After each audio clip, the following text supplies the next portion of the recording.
Afro Caribbean or curly hair transplants. Are they possible? And do they succeed?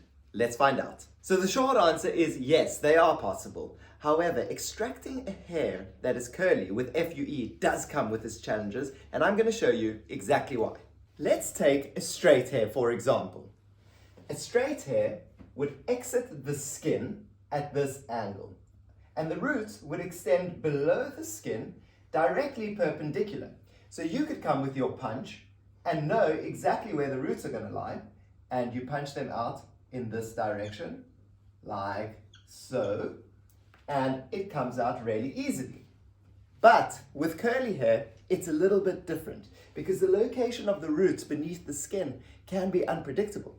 So if your hairs are exiting the skin at this angle, and you come in with your punch at this angle, well, lo and behold, you're going to cut and damage that graft in half because the curly hair curls underneath the skin. So there are numerous ways to avoid this, but it takes a high degree of skill and experience to do so, and a large variety of specialized FUE equipment. And one of the first things you need to understand as a good hair transplant surgeon is something called the Reyes classification of curly hair. And that pretty much classifies hair from pretty much straight to wavy, to curly, to tightly curled and kinked. You also need to make sure that there is no history of hypertrophic or keloid scars, because generally in darker skin types, this is a more common phenomenon. So once you proceed with surgery, there are a number of nuanced techniques that you could use to safely extract these grafts.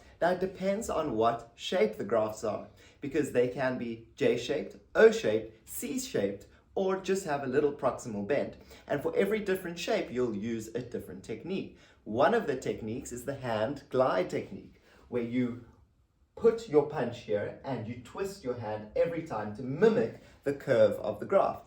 But sometimes this isn't possible. So another technique we can use is using very, very shallow punches to only score the skin and then dissect the rest of the graft out. So all this means that extracting curly hair can be a lot more difficult and time consuming, and it is generally accepted that there will be a higher transection rate than that of straight hair. So not only is hair transplantation in Afro Caribbean curly hair possible, it can also be extremely successful. Just be wary of extracting more than about 1,500 grafts in a single session because of these extremely lengthy extraction times. Hair follicles can lose their viability while waiting outside of the body. And also, you don't want to rush this extraction process. Thank you very much.